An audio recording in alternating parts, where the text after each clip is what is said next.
Syekh Ahmad Al-Fatani, tabib pertama di Tanah Melayu 769 FF11 Darul Islam Nusantara, dalam pandangan sejarawan sekaligus peneliti manuskrip Melayu, Moh Sagir Abdullah, jaringan ulama Nusantara yang terbangun sejak abad ke-17 telah menunjang penyebaran keilmuan dan keintelektualan Islam di Melayu.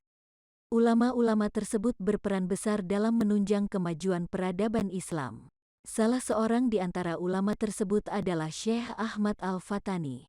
Tokoh kelahiran tanggal 10 April tahun 1856 Masehi, 5 Sya'ban 1271 H di Jambu, Jerim, Patani, Thailand Selatan. Ini berjasa besar dalam memajukan kedokteran Islam, tak terkecuali di kawasan Asia Tenggara ketika itu. Lebih dari 160 judul buku di bidang kedokteran telah ia tulis. Namanya pun didaulat sebagai orang Melayu pertama yang mahir dalam ilmu tabib dan mendapat pendidikan khusus di bidang tersebut. Ketabiban yang dikuasainya telah membedakan dirinya dengan tabib-tabib tradisional saat itu. Baitul Maqdis merupakan kota ketiga tempat merantau untuk menuntut ilmu. Pemilik nama lengkap Syekh Ahmad bin Muhammad Zain bin Mustafa bin Muhammad Zainal Abidin ini. Di tempat ini pula lah ia mendapat inspirasi menulis karya monumentalnya yang berjudul Taib al-Ihsan fi Tib al-Insan. Buku tersebut dipercaya menjadi rujukan para dokter sekarang ini dalam memberikan resep sederhana kepada pasiennya tentang bagaimana memelihara kesehatan melalui cara dan pola hidup sehat demi mencapai kebahagiaan yang sejati. Peran Syekh Ahmad jelas tak bisa dianggap kecil dalam penguatan khazanah intelektualitas Melayu. Ia merupakan satu dari sekian ulama Melayu yang menguasai berbagai disiplin ilmu. Sebuah riwayat menyebutkan, ia menguasai pemikiran Islam dan Melayu, politik, pemerintahan, ekonomi, teknologi, pendidikan, pengobatan, kemasyarakatan, sejarah, geografi, sosiologi, kaligrafi, dan pertanian. Pemikirannya tersebut tertuang di sejumlah karya tulis dengan aneka bahasa.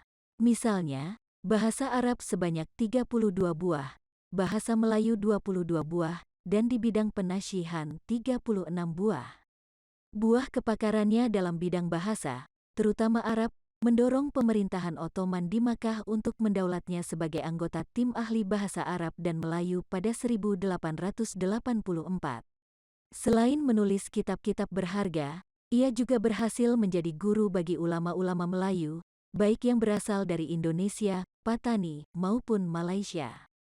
Di antara murid yang pernah menimba ilmunya adalah Kiai Haji Muhammad Halil, Madura, Indonesia, Syekh Basyuni Imran Maharaja Imam Sambas, Kalimantan Barat, Indonesia, Syekh Muhammad Mahfuz Et-Tarmasi, Pacitan, Jawa Timur, Indonesia, dan Syekh Abdul Hamid, Asahan, Sumatera Barat, Indonesia.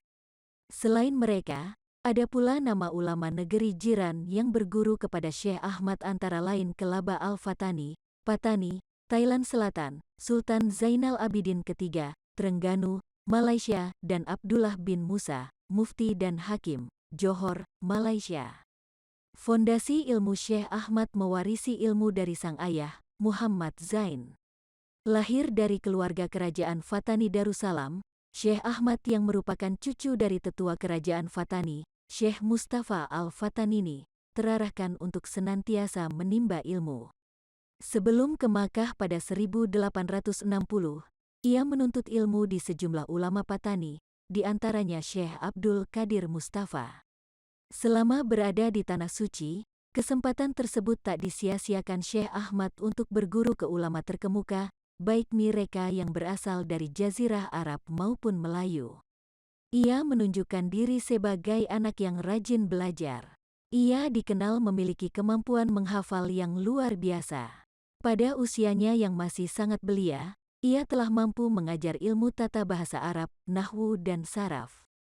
Beberapa tahun kemudian, ia pergi menuntut ilmu ke Mesir untuk belajar di Universitas Al-Azhar, Kairo.